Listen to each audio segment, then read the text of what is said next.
শহীদ রাষ্ট্রপতি জিয়াউর রহমান স্বাধীনতার ঘোষক, তাকে মুছে ফেলার একটা খুব গভীর চক্রান্তের প্রচেষ্টা চলছে। কাকে খুশি করতে চাচ্ছে? নিশ্চয়ই পলাতক ফ্যাসিস্টকে খুশি করার জন্যই কি আপনারা এই কাজগুলো করছেন? হাসিনার কথা বললাম, কিন্তু আজকে প্রকারান্তরে ৭১কে ছোট করার জন্য, ৭১কে ইতিহাস থেকে মুছে দেওয়ার জন্য বর্তমানেও কোনো কোনো রাজনৈতিক দল প্রচেষ্টা চালাচ্ছে।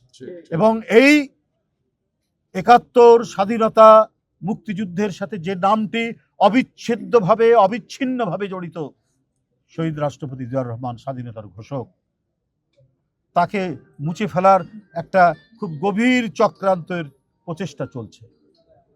আমি বলি যে কাকে খুশি করতে চাচ্ছে? নিশ্চয়ই পলাতক ফ্যাসিস্টকে খুশি করার জন্যই কি আপনারা এই কাজগুলো করছেন?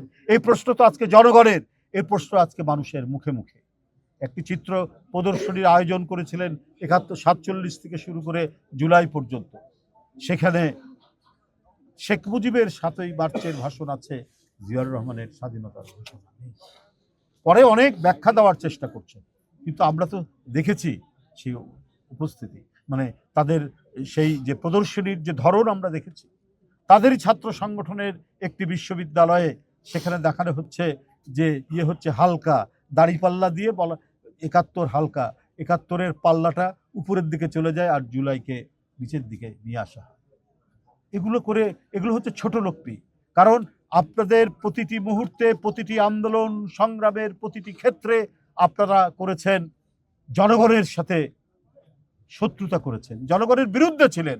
৭১-এ ছিলেন, ৯০-এ ছিলেন, ৮৬-তে ছিলেন, সব সময় আপনারা সেই ভূমিকা রেখেছেন বলে এখন জুলাইকে আপনারা ক্যাপিটাল করতে চাচ্ছেন, পুঁজি করতে চাচ্ছেন। কি ভূমিকা ছিল আপনাদের? আমরা তো প্রকাশ্যভাবে জনাব তারেক রহমানের নির্দেশে বারবার ছাত্র নেতাদের কমপ্লিট শাটডাউন, বাংলা ব্লকেড, প্রত্যেকটি কর্মসূচিকে সমর্থন করা হয়েছে বিএনপির পক্ষ থেকে। এবং জনাব তারেক রহমান, সেই সময় তিনি বিএনপির ভারপ্রাপ্ত চেয়ারম্যান, তিনি লন্ডন থেকে বারবার ছাত্র জনতার সেই আন্দোলনে তিনি সমর্থন দিচ্ছেন এবং সবাইকে সেই আন্দোলনে অংশগ্রহণ করতে বলেছেন। তো এটা তো ইতিহাস, এটাতে ডকুমেন্টেড। কিন্তু আমরা ৭১-কেও যেমন সুমহান, মহিমান্বিত আমাদের ইতিহাসের গৌরবোজ্জ্বল অধ্যায়, ৯০ আমাদের গৌরবোজ্জ্বল অধ্যায়, জুলাইও আমাদের গৌরবোজ্জ্বল অধ্যায়। বিএনপির সব মিলিয়ে ছাত্রদল, শ্রমিক, বিএনপির নেতৃবৃন্দ সহ ৪৫০ মানুষ মারা গেছে এই জুলাই গণ অভ্যুত্থানে।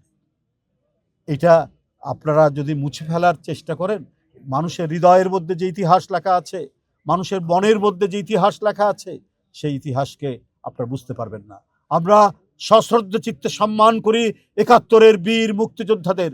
আমরা সম্মান করি সমস্ত গণতান্ত্রিক সংগ্রামের এক আপোষহীন সেনাপতি হিসাবে দেশনেত্রী বেগম খালেদা জিয়ার নেতৃত্বে ৮০ দশকের যে সংগ্রাম, সেই সংগ্রামে যারা মারা গেছে, সেলিম, দেলোয়ার, তাজুল, দীপালি সাহা সহ, তাদেরকে আমরা সম্মান করি।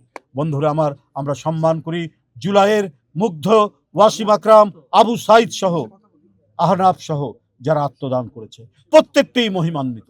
আমরা কাউকে ছোট করি না, কোনোটাও বড় করি না। কারণ এইসব অর্জনের পিছনে বিএনপির অসংখ্য নেতাকর্মীর, বিএনপির অঙ্গ সংগঠনের রক্ত আছে, রক্ত ঝরিয়েছে, রক্তস্নাত পিচ্ছিল পথেই আপনার সেই বিজয় নিশ্চিত হয়েছে। বন্ধুরা আমার, আজকে আমি অনেক গুম খুনের সেই ১৭ বছরের সংগ্রাম, সেই ১৭ বছরের সংগ্রামের একটি চূড়ান্ত বহিঃপ্রকাশ জুলাই। তো আমি আজকের এখানে আপনাদের সামনে সকালে বিশেষ করে ক্রীড়া, প্রত্যেকেই বিএনপির নেতৃবৃন্দ, কিন্তু মূলত যারা ক্রীড়ার সাথে জড়িত, ক্রীড়ানুরাগী এবং ক্রীড়া সংগঠক একসময়